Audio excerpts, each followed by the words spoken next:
Bueno, tomen sus Biblias y vayan a Isaías 65. Isaías 65, y mientras están encontrando ese texto voy a tomar un momento en oración para todos nosotros. Padre, venimos a ti hoy pidiéndote que seas ayuda para nosotros, pidiéndote que nos ayudes al final de este día tener un sorbo de agua y de un plato de carne de tu palabra, que estos textos nos recuerden que Cristo viene pronto, nos recuerde que nuestras vidas están llenas, están en sus manos. Te damos gracias por el bautismo que miramos esta noche, y qué gozo el ver que sigues continuando construyendo tu reino a pesar del príncipe del aire. Tú sigues construyendo tu iglesia. Oro que esta noche nos asistas en ese esfuerzo, nos llenes el corazón de las glorias del reino venidero. Oramos en el nombre del Rey. Amén. Bueno, unos de ustedes recuerdan esto, pero antes de que tuviéramos dispositivos electrónicos que nos dijeran qué tan lejos teníamos que conducir a algún lugar y cuánto tiempo tomaría llegar allí, recuerdo que cuando era pequeño mi papá me enseñó sobre los señalamientos verdes al lado del freeway. Tenían la distancia a las ciudades próximas y me enseñó cómo tratar de calcular la velocidad y la distancia para llegar a una hora llegada. Y era una forma de ánimo, porque los niños no tienen la experiencia de vida para saber de manera más intuitiva cuánto tiempo puede durar un viaje en particular. Muchas veces te dicen, ya llegamos, ya casi llegamos. No solo me ayudaba a ver el final del viaje, sino que también me iba a tomar mucho tiempo hacer esos cálculos, y al mirar esas señales me traía esperanza y anticipación. Y estaba pensando que mientras miraba Isaías 65, que nuestra serie en el Antiguo Testamento y acerca del venidero reino de milenario es como una serie de señales de tráfico. Cada uno de ellos parece acercarnos un poco más y hacer que el reino venidero sea un poco más real, proporcionando al lector resistencia espiritual y expectación ansiosa. Y la señal que estamos viendo esta noche, Isaías 65, es seguramente una de las señales más grandiosas de todas. En mis estudios para la serie general del milenio, Isaías 65 ocupa un lugar prominente en casi todas las obras sobre el milenio.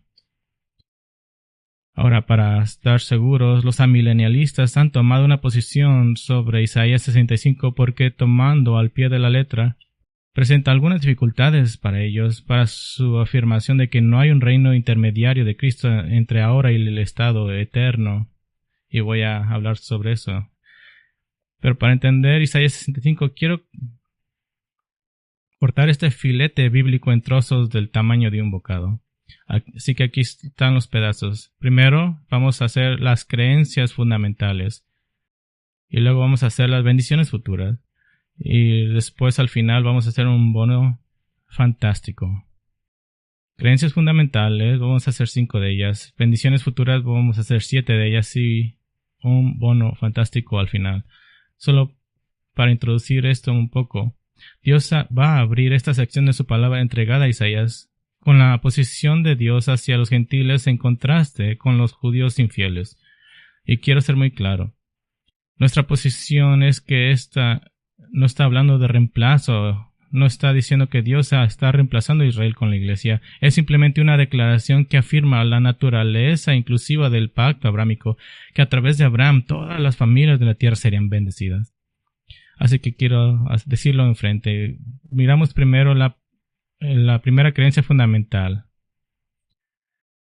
La salvación viene a los gentiles. La salvación viene a los gentiles, y la creencia fundamental es una introducción a la segunda mitad del capítulo. Isaías 65:1 dice: Me dejé buscar por los que no me preguntaban por mí. Me dejé hallar por los que no me buscaban. Dije, aquí estoy, a una nación que no invocaba a mi nombre. Esto no puede estar hablando de Israel. Ellos nunca serían identificados como la nación que no fue llamada por su nombre. Así que la única otra alternativa son los gentiles. Y fíjense en la doctrina del llamado de Dios, que es Dios quien inicia nuestra salvación, no la humanidad. Dios se describe a sí mismo como estando preparado para ser buscado por aquellos que no preguntaban por Él, los que no buscaban a Él. Nos recuerda de Romanos 3:11 que no hay nadie que busque a Dios. Así que Dios habla de hacer un llamado. Aquí estoy, dice 2 veces. Ahora, para ser justos, Dios siempre ha tenido una puerta abierta a los gentiles.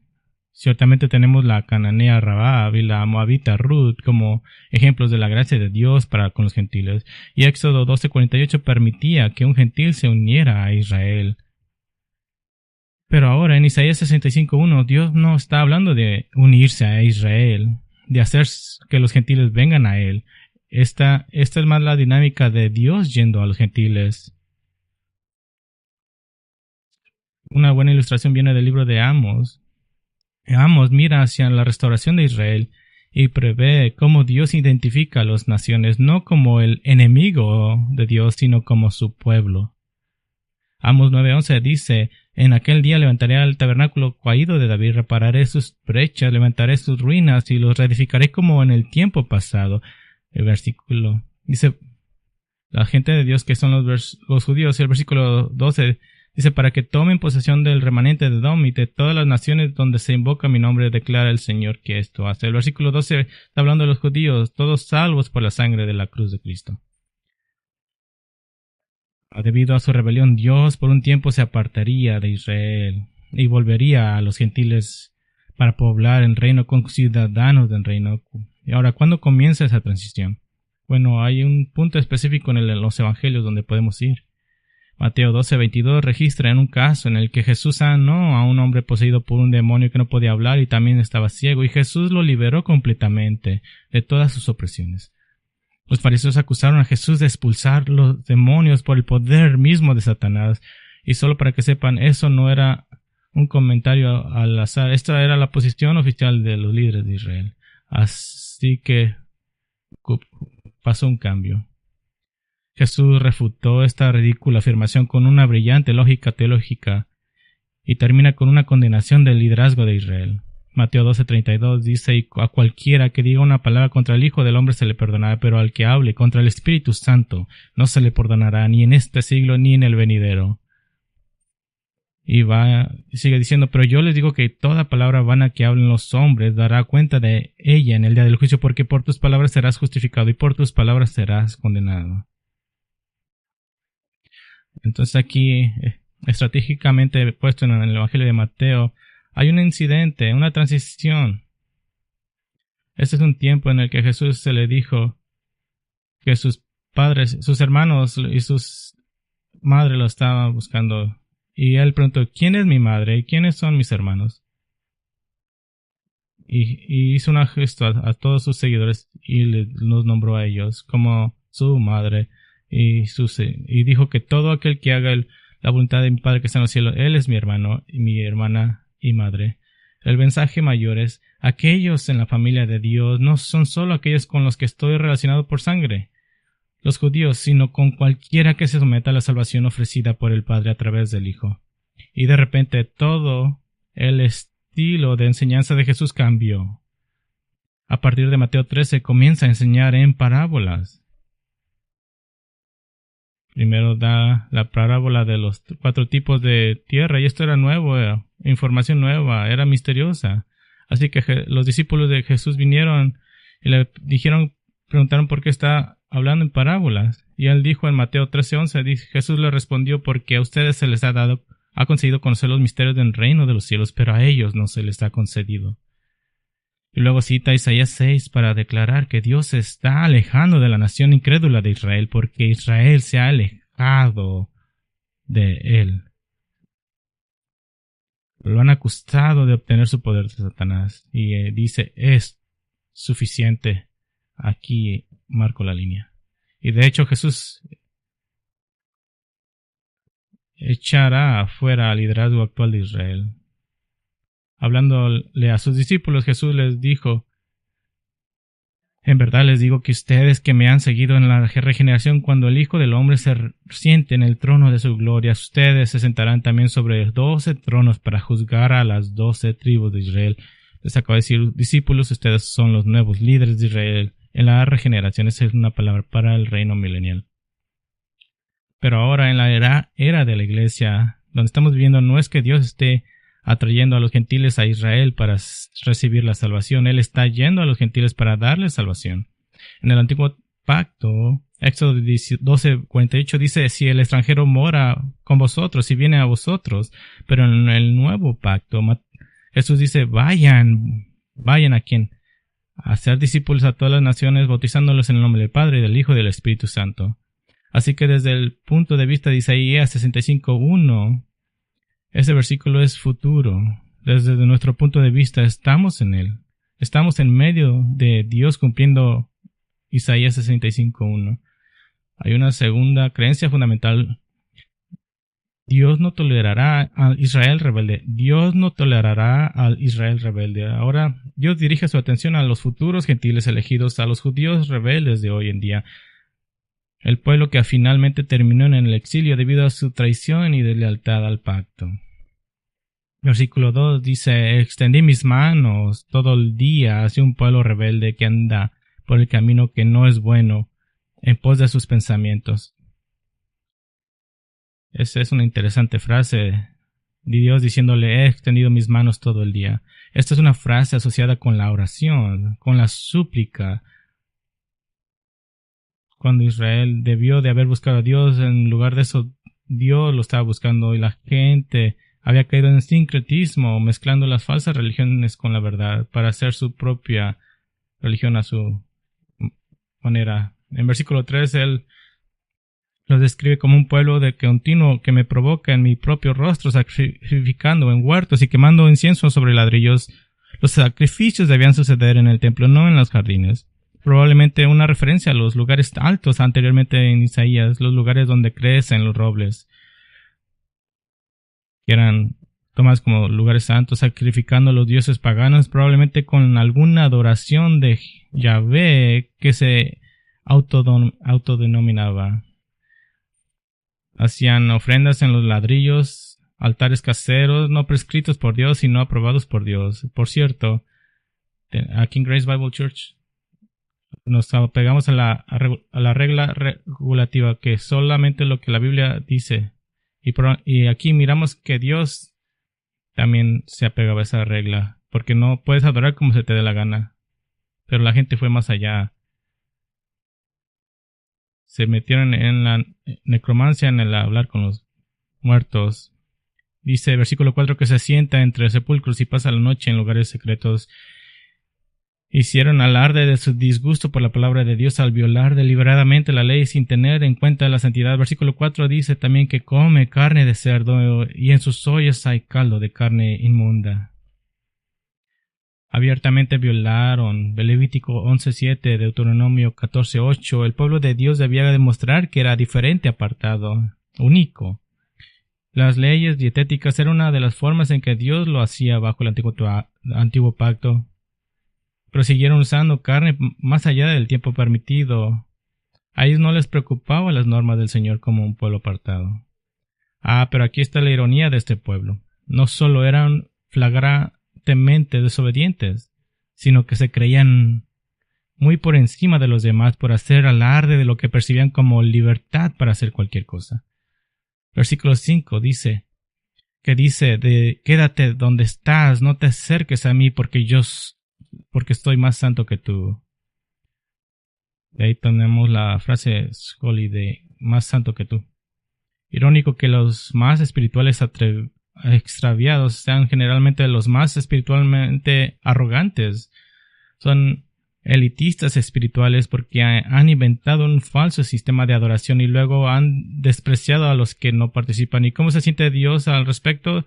Dice en el versículo 5, estos son humo en mi nariz, fuego que arde todo el día. ¿Alguna vez te has sentado junto a una fogata y el humo siempre te sopla en la cara? Así se sentía Dios.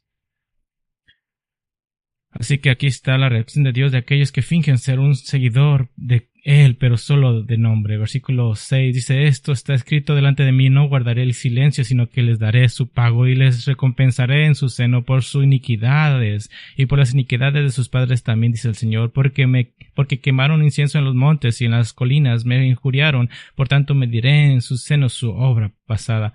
Es una foto de decir, todas las formas en que los juzgaré, yo los juzgaré en todas esas. Adorar en las montañas, en las cimas de las colinas, en los lugares altos.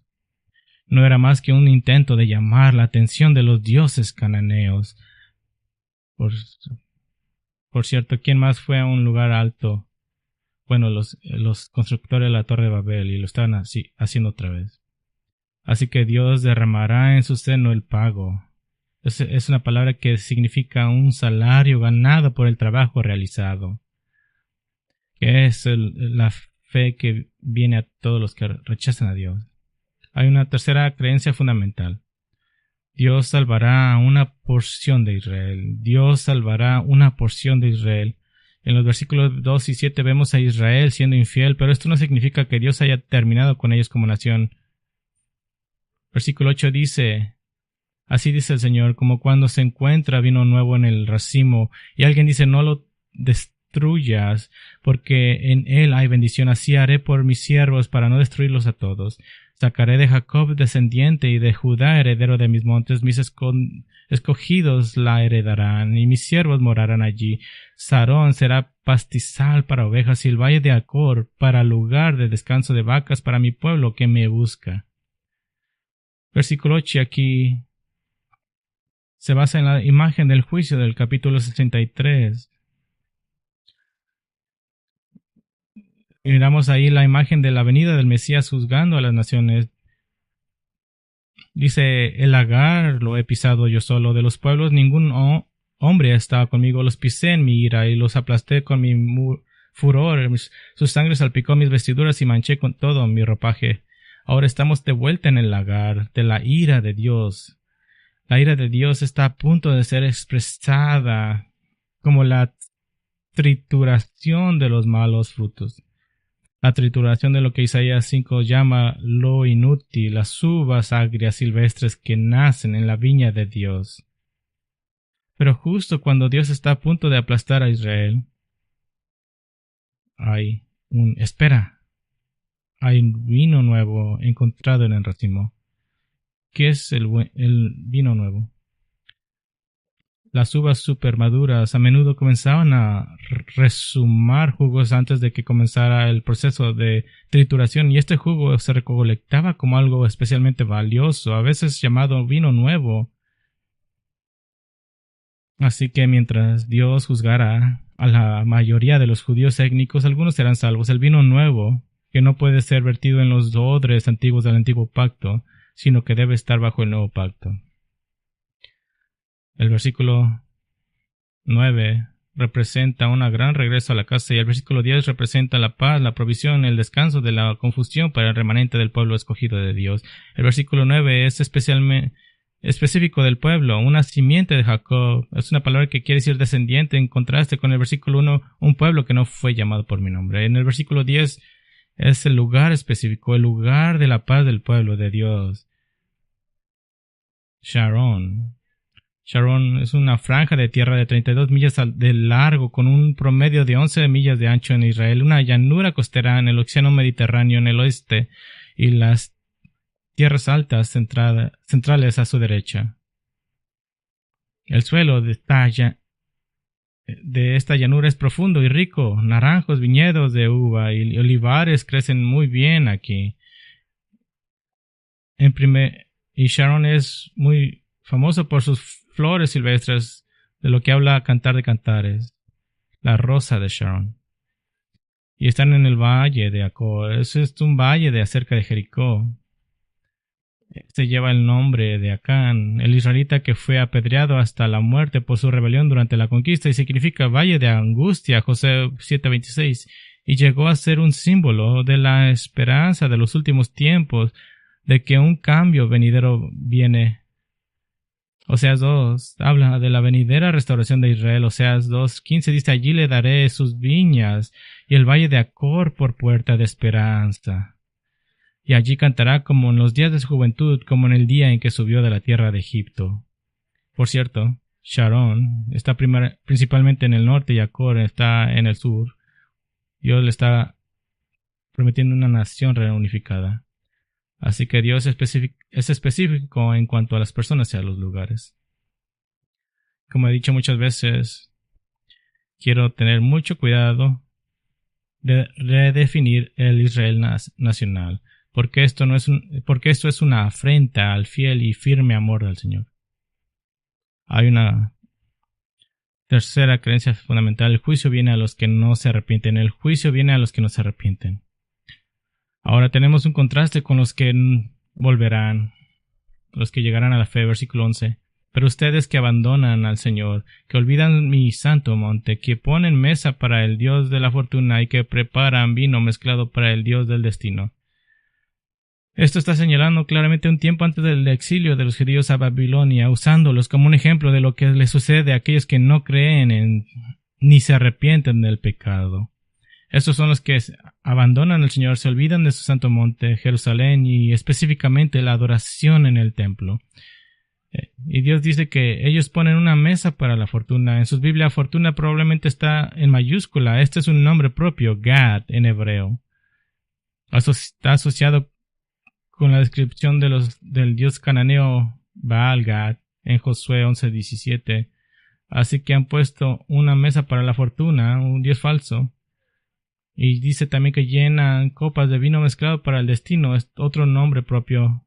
Es la palabra para Dios Meni, M-E-N-I, Baal Gad y Meni eran dioses adorados entre los pueblos seméticos, más tarde identificados por los griegos y los romanos como Júpiter y Venus.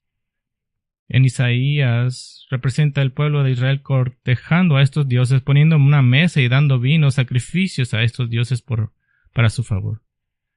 Pero el profeta declara que Dios y solo Dios es el único controlador de los destinos y fortunas de los hombres y las naciones. Adorar la buena suerte o la buena fortuna es una negación de la soberanía del único Dios vivo y verdadero.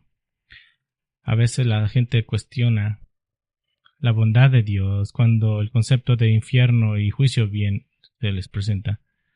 ¿Saben lo que nunca he escuchado? Nunca he escuchado una respuesta adecuada a la pregunta: ¿qué haces con la gente que se rechaza a adorar a Dios sin importar qué por toda la eternidad? Bueno, Dios tiene la respuesta. Entonces, ¿qué más puede hacer Dios con las personas que insisten en ocupar la tierra que les pertenece a Él, a su pueblo fiel, y sin embargo adoran a otros dioses? Versículo 12 dice: yo lo destinaré a la espada. Esto es un juego de palabras. Yo los haré Meni, como el dios que adoraban, a la espada. Y todos ustedes se encorvarán para la matanza. Porque llamé, pero no respondieron. Hablé, pero no oyeron. Hicieron lo malo ante mis ojos y escogieron aquello que no me complacía. Aquí hay una quinta creencia fundamental. Dios está trayendo una nueva sociedad. Dios está trayendo una nueva sociedad. Dios está trayendo una nueva sociedad. Llegamos a otra serie de contrastes de los justos y los malvados. Una sección que se explica por sí misma.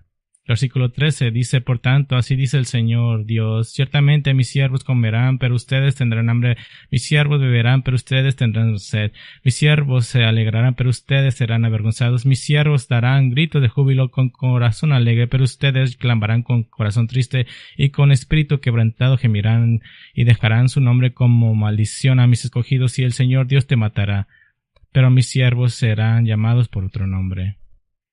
Ahora, eso es un contraste claro.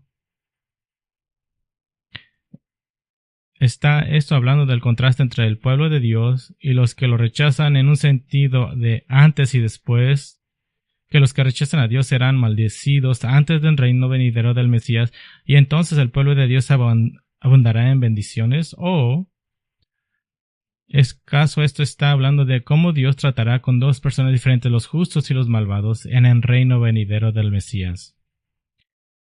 Bueno, podría ser tentado a decir, bueno, cuando Cristo regrese, todo el pecado será erradicado, ¿que no? Bueno, cuando Cristo regrese, ciertamente todos los vivos no salvos serán juzgados y ejecutados por su rebelión durante la gran tribulación. Jesús mismo dijo esto cuando describió el juicio de las ovejas y las cabras en Mateo 25. Pero habrá sobrevivientes vivos de la gran tribulación que han seguido a Cristo, santos de la tribulación. A estos Jesús dirá, describiéndose a sí mismo como un rey venidero, en Mateo 25 dice: entonces el rey dirá a los de su derecha: vengan, benditos de mi Padre, hereden el reino preparado para ustedes desde la fundación del mundo. ¿Y qué harán los sobrevivientes? Todavía no han resucitado porque no han muerto. ¿Qué van a hacer? Bueno, van a obedecer al Señor, se casarán y tendrán hijos y nietos, todos con una naturaleza pecaminosa aún. Así que Cristo reinará en la tierra y gobernará sobre una sociedad esencialmente cristiana, pero sabemos que el pecado seguirá siendo un problema. Zacarías 14 habla de este tiempo en el que las naciones traerán sus ofrendas al Señor en Jerusalén, pero en los versículos 16 y 17 se da una advertencia de que cualquier nación que desobedezca este mandamiento será castigada con sequía. Así que el pecado estará presente, pero ciertamente no dominará como lo hace ahora. ¿Por qué? Bueno, porque Satanás, de quien 1 Pedro 5 dice que actualmente merodea como león rugiente buscando a quien devorar, Satanás estará, de acuerdo con Apocalipsis 21 al 3, atado en el terrible abismo, en el pozo sin fondo. ¿Hasta cuándo? Hasta que se cumplieron los 1000 años. Después de estas cosas debe ser liberado por un corto tiempo. Simplemente una nota al pie del... Dice, después de la serie del milenio, daré una serie de por qué Satanás será liberado. Y eso será en 6 meses de ahora. Apocalipsis 27 dice: cuando los 1000 años se cumplan, Satanás será soltado de su prisión y saldrá a engañar a las naciones que están en los 4 extremos de la tierra, Gog, Magog, a fin de reunirlas para la batalla. El número de ellas es como la arena del mar, y subieron sobre la anchura de la tierra, rodearon el campamento de los santos y la ciudad amada, pero descendió fuego del cielo y los devoró. Así que, por lo tanto, hay razón para creer que Isaías 65, 13 al 16 habla del contraste de los salvos y los no salvos en una nueva sociedad en la que la agenda del rey siempre es primero, siempre domina. Bueno, ya vimos que el Señor retendría la lluvia de aquellos que se niegan a adorarlo. Y vemos estos contrastes. Hay un contraste en la provisión. Versículo 13, por tanto, así dice el Señor: mis siervos comerán, pero ustedes tendrán hambre. Hay un contraste en la disposición. En el versículo 14, mis siervos darán gritos de júbilo con corazón alegre, pero ustedes clamarán con corazón triste. Y hay un contraste con designación. En la designación, como nombres a la gente, y dejarán su nombre como maldición a mis escogidos. Y el Señor Dios te matará, pero mis siervos serán llamados por otro nombre. Los rebeldes se convertirán en iguales a una palabra de maldición. Los siervos de Dios recibirán otro nombre, uno que, escucha, desde el punto de Isaías, un nombre que nunca se ha dado todavía a un creyente. Algunos creen y piensan que este nuevo nombre para aquellos que aman al Señor y los gentiles que aman a Dios, el nombre que ellos comparten es el nombre que fue dado en Hechos 11:26. Es una palabra griega que significa pequeños cristos. En Antioquía, los discípulos fueron llamados por primera vez cristianos. Así que hay un contraste en provisión, en disposición, en designación. Pero ya sea que esto esté hablando o no de un contraste antes y después del reino venidero, durante el reino venidero, la lección es clara: estén en el lado correcto, sean los bendecidos por Dios. Versículo 16 dice: porque el que es bendecido en la tierra será bendecido por el Dios de la verdad, y el que jura en la tierra jurará por el Dios de la verdad, porque han sido olvidadas las angustias primeras, y porque están ocultas a mis ojos. Esas son creencias fundamentales. Y consideremos ahora las bendiciones futuras. Las bendiciones futuras. Y llegamos a otro desafío interpretativo. Isaías aparentemente va a comprimir 2 periodos de tiempo diferentes en una visión. Primero dice en el versículo 17, por tanto yo creo cielos nuevos y una tierra nueva, y no serán recordadas las cosas primeras ni vendrán a la memoria. Podemos relacionarnos con esto en el Nuevo Testamento. Vamos a Apocalipsis 21:1 en nuestra mente. Entonces vi un cielo nuevo y una tierra nueva, porque el primer cielo y la primera tierra pasaron y ya no hay mar. Pero cronológicamente esto sucede después de los 1000 años. Después de la liberación después de la rebelión y del juicio de Satanás, y después del juicio del gran trono de blanco en Apocalipsis 20, en el que todos los perdidos de todas las edades son arrojados al lago de fuego. Apocalipsis 22:3 dice que la maldición del pecado será levantada y no habrá más maldición, pero en el tiempo milenario antes de esto ya hemos visto que el pecado todavía existirá. De hecho, el resto de Isaías 65 confirma que mientras abunda una nueva sociedad gloriosa, los efectos del pecado todavía sobreviven. Entonces, ¿por qué Isaías comprime estos dos eventos? Déjeme darles dos razones. La primera es que la revelación de Dios no estaba aún completa. No obtenemos el cuadro completo detallado hasta el Nuevo Testamento. Dios reveló muchas cosas a Isaías. Me imagino que si le hubiera revelado todo a Isaías, el cerebro de Isaías hubiera explotado. Pero a Isaías no se le dijo que este era un reino de 1000 años. No se nos dice esto hasta el Apocalipsis 26 veces, por cierto, solo para asegurar que lo entendamos. Isaías simplemente espera con ansias el día en que el Mesías reine en la tierra, Israel sea restaurado y el pecado sea puesto bajo control. Y para él esto es un cielo nuevo y una tierra nueva.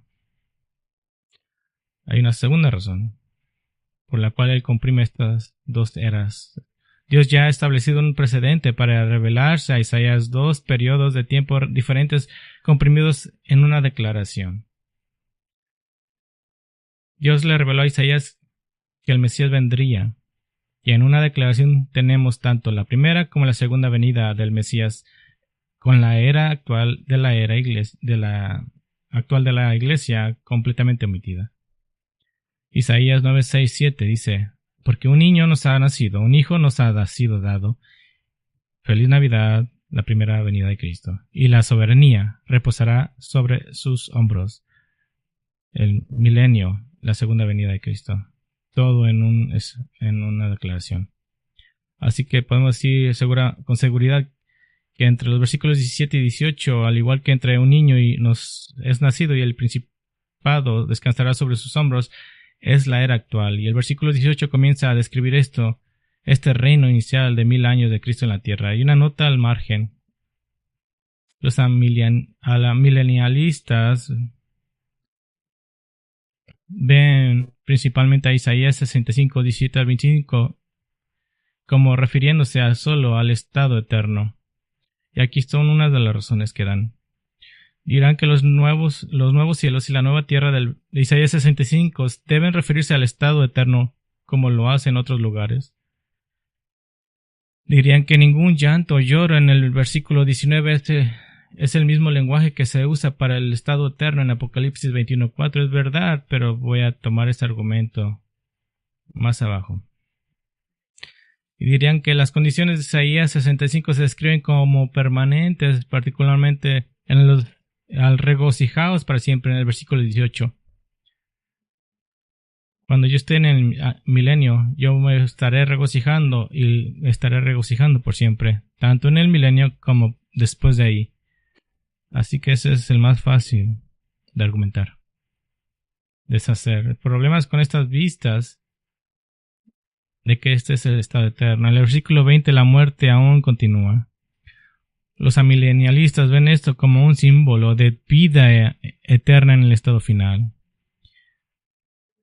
Pero el versículo 20 dice que el joven morirá a la edad de 100 años. Eso no es simbólico. Y como hemos dicho en numerosas ocasiones, no puedes simplemente decir que algo es simbólico porque una interpretación literal estropearía tu punto de vista teológico. Y ciertamente no se puede afirmar que algo es simbólico sin una razón dentro del texto. Esta es la razón que los principales teólogos amileniales presentan. Ellos dicen que los lectores de Isaías realmente no pueden comprender el concepto de vida eterna, por lo que se usan términos más limitados para describirlo. Creo que los lectores de Isaías dirían, ¿perdón? Bueno, hay un problema con esto. No tiene que ir ahí, pero lo leeré. Isaías 25:8 destruye este argumento. Incluso quiero citar al doctor Matt Weinberger. Lo explica de esta manera: la debilidad más evidente de este argumento es que Isaías 25:8 indica que la audiencia original de la profecía de Isaías podría entender lo que significa que Jehová aboliría la muerte de tal manera que su pueblo ya no moriría. Al describir el gozo y la gloria del estado eterno, Isaías escribe: Él devorará la muerte para siempre, y el Señor Dios enjuagará las lágrimas de todos los rostros y quitará el oprobio de su pueblo de toda la tierra, porque el Señor ha hablado. Así que no puedes decir, bueno, no lo hubieran entendido.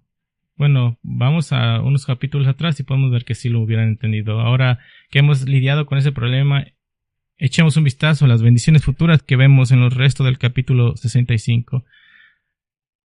Las bendiciones futuras. Una capital mundial reivindicada. Una capital mundial reivindicada. Durante siglos, Jerusalén ha sido el lugar de lucha y conflictos. Cualquiera puede ver que Jerusalén sigue siendo el centro de los asuntos mundiales. Se ha dicho que los dignatarios, cuando el problema de Jerusalén viene, simplemente mueven su cabeza porque están en el problema. Pero ahora Jerusalén será vindicada, la capital del reino de Cristo. Versículo 18 dice, pero gócense y regocíjense para siempre en lo que yo voy a hacer, pues voy a crear a Jerusalén para regocijo y a su pueblo para júbilo. La ciudad será una alegría para el mundo. Su pueblo será un gozo para el mundo, porque ellos son prueba viviente de que Dios puede hacer una promesa en el año 2000 a.C. a un anciano llamado Abraham y mantener esa promesa miles de años después, que Dios puede hacerle una promesa a un joven rey llamado David en el año 1000 años antes de Cristo, de que su reino durará para siempre y que el descendiente del rey Jesucristo reinará en Jerusalén. Hay una segunda bendición, un modelo de felicidad en reino, un modelo de felicidad en reino. Jerusalén se convertirá en el modelo de la felicidad de Dios, que Dios se regocijará en Jerusalén. Versículo 19 dice, me regocijaré por Jerusalén y me gozaré por mi pueblo. No se oirá más en ella voz de lloro ni voz de clamor.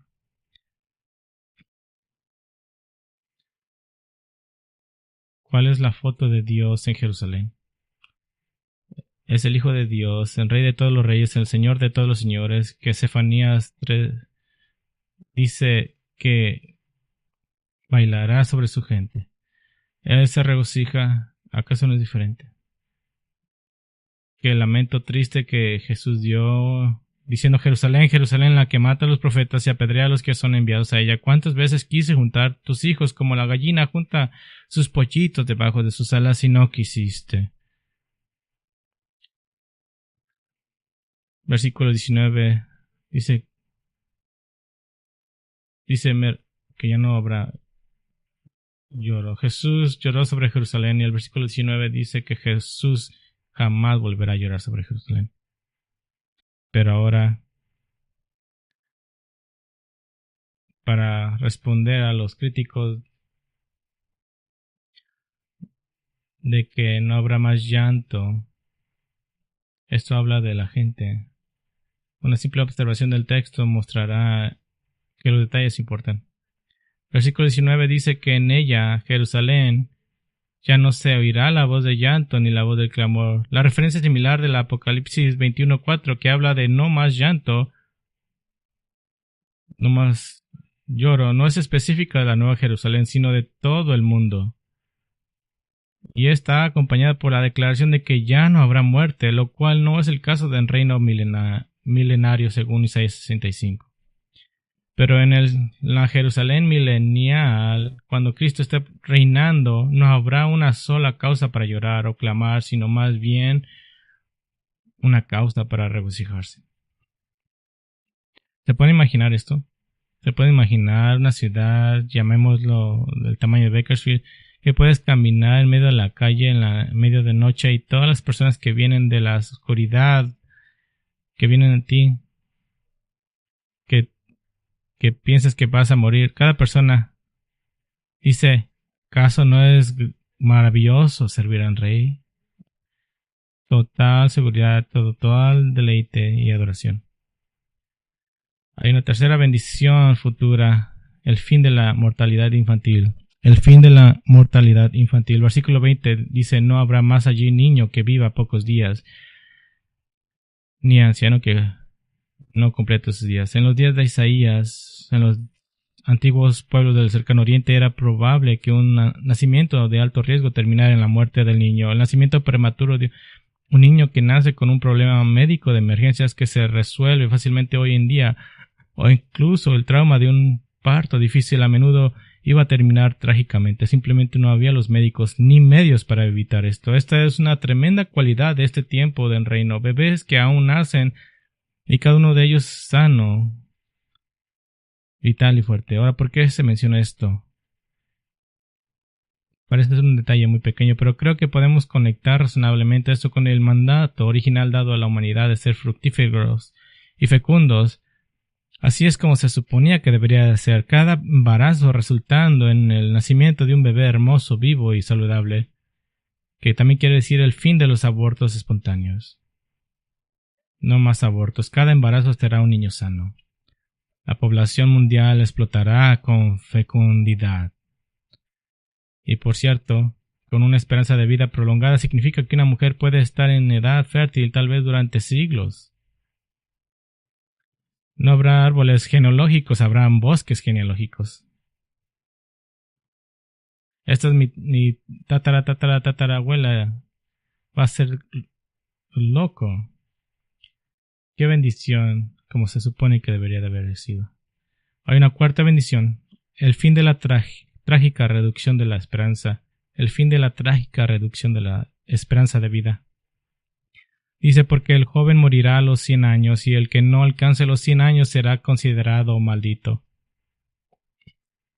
Incluso los rebeldes disfrutarán de una vida más larga debido a la gracia de Dios, y si Dios juzga a uno de ellos, parecerá una vergüenza que haya muerto a los 100.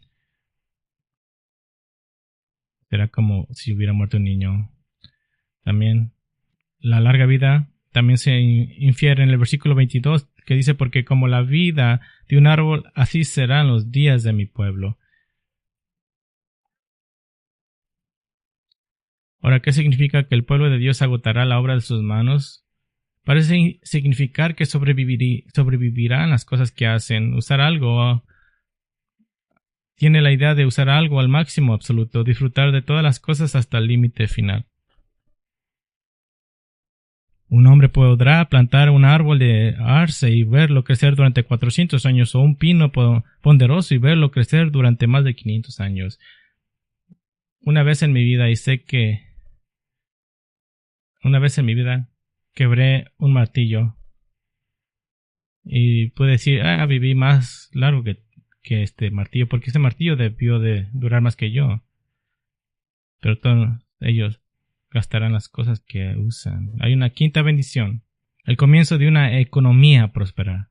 El comienzo de una economía próspera. Versículo 21 dice, construirán casas y las habitarán, también plantarán viñas y comerán su fruto. Si estás en este estado de la vida, como un hombre joven, una pareja joven o un miembro de este estado de vida, ¿alguna vez has intentado obtener un préstamo hipotecario cuando eres joven? Te hacen sentir como si tuvieras que justificar tu derecho a respirar aire. Y te sientes así de pequeño, solo que perdóneme que existo, necesito una casa, un lugar para vivir, no en el reino. El pueblo de Dios construirá casas y tendrá granjas y huertos y provisiones. Las riquezas de las naciones serán llevadas a Jerusalén. Volveremos en mensajes posteriores a los detalles de la economía próspera, pero basta decir que cuando prevalece la justicia, entonces la prosperidad sucede. Hay una sexta bendición. El fin de la invasión y el peligro.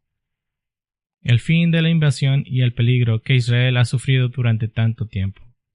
Y esto es muy cercano a nosotros debido a que todos los que rodean quieren que Israel deje de existir, tienen que mantener una fuerza de combate masiva efectiva. En el 2017, un reportero escribió un artículo convincente llamado ¿Por qué nadie quiere meterse con la Fuerza Aérea de Israel?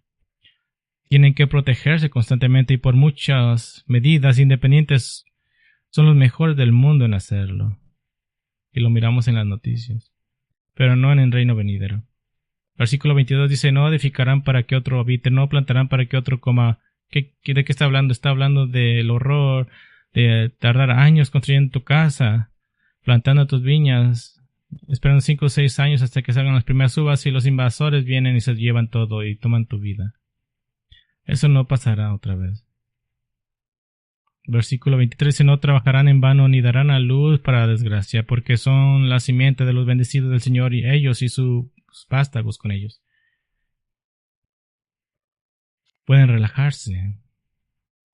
No se preocuparán de que sus hijos y nietos sean masacrados, como ha sucedido tantas veces en la historia, incluso hace tan solo unos meses. Y aquí una séptima bendición. Una que es importante, porque es la segunda vez que Isaías lo menciona, un cambio en la naturaleza humana, un cambio en la naturaleza humana, animal, en la naturaleza animal. Versículo 25, el lobo y el cordero pastarán juntos, y el león como el buey comerán paja, y para la serpiente del polvo será su alimento, no harán mal ni dañarán en todo mi santo monte. Este aspecto del reino debe ser importante porque está en la segunda es la segunda vez que Isaías lo menciona también en el capítulo 11. No hay razón para espiritualizar esto de repente y hacerlo figurativo. Vemos lenguaje figurativo cuando la Biblia nos da una buena razón para que sea figurativo, pero no hay nada imposible en esto. Esto es simplemente un regreso parcial a la época del Edén. En otra palabra, a Adán no le preocupaba que fuera a ser devorado por un león. Zacarías 14 dice que habría cambios topográficos masivos en la tierra. Ya vimos cambios masivos en la duración de la vida en la tierra, así que un cambio en los animales para pasar de carnívoros a herbívoros no es imposible, y de hecho una de las maldiciones que se debe a la gran tribulación, el juicio del cuarto sello, incluye la muerte de 25% de la población mundial. Apocalipsis 6:8 dice con espada, con hambre, con pestilencias y por las bestias salvajes de la tierra. Y tal vez digas, eso no pasa ahora. Bueno, en el 2018 hubo un estudio que demostró que el nivel de gente muerta por animales salvajes no ha bajado. No importa cuántas armas tenga, los animales siguen matando a personas. Por cierto, versículo 25 especifica que el polvo será el alimento de la serpiente. Eso no suena como una bendición, pero generalmente las serpientes peligrosas del mundo ya no serán una amenaza, pero quiero que note también a favor de este pasaje que se trata de un reino intermedio. La serpiente que se arrastra en el polvo es parte de la maldición del pecado. Génesis 3:14 dice, el Señor dijo a la serpiente, por cuanto has hecho esto, maldita serás más que todos los animales y más que todas las bestias del campo, sobre tu vientre andarás y polvo comerás. La serpiente, el instrumento de Satanás para tentar a Adán y a Eva en el jardín del Edén, aparentemente todavía no tiene respiro de esa maldición. Ahora, no se da ninguna razón aquí, pero en la línea de tiempo de la escatología, Satanás en este momento está atado, pero no completamente juzgado. Lo leímos en Apocalipsis 21:3, será liberado por un corto de tiempo al final para engañar a muchos incrédulos, pero su derrota final aún no ha sucedido.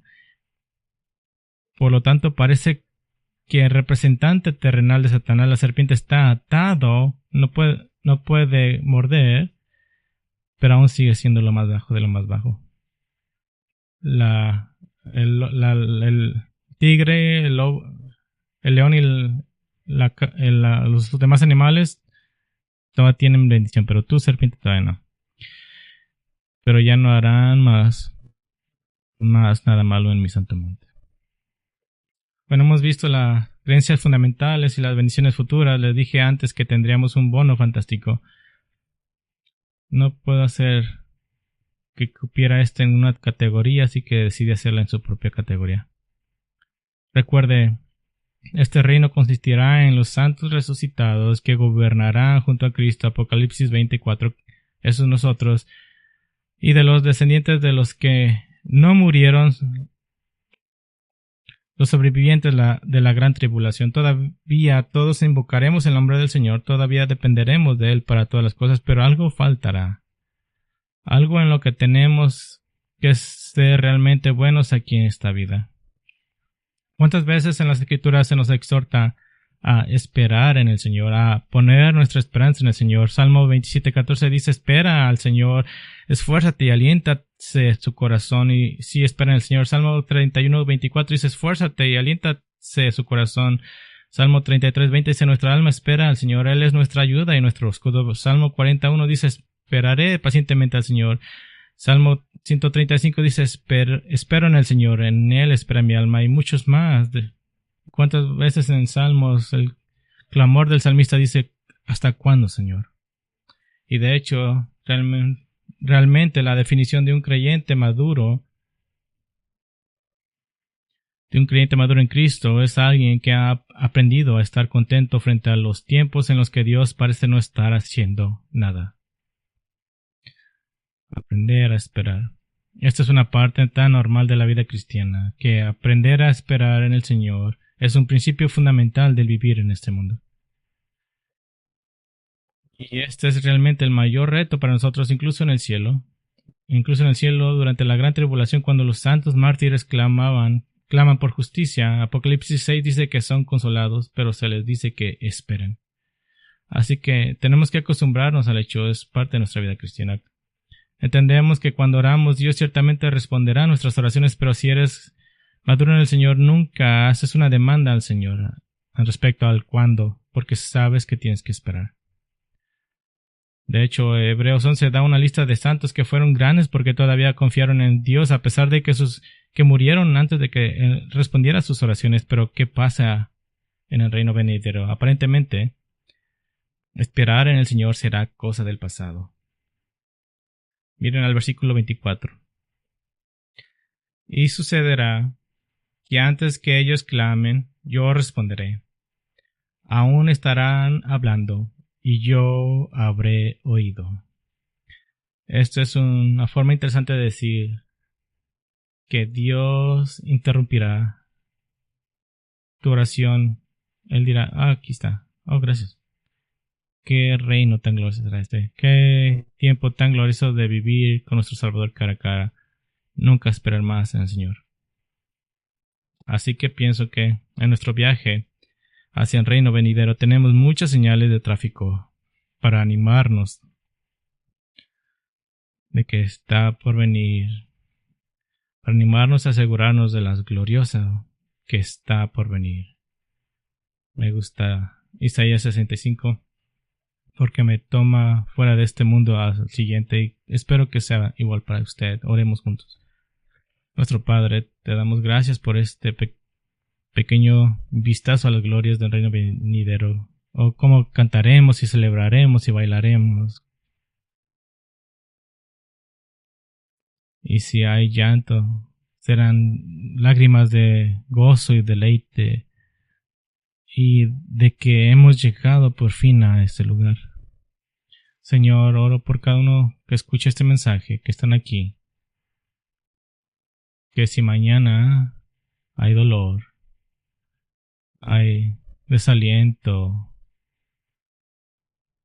que tú los ayudarás a mirar más allá de ese mañana, a la era por venir, y que todo llanto, todo lloro se irá.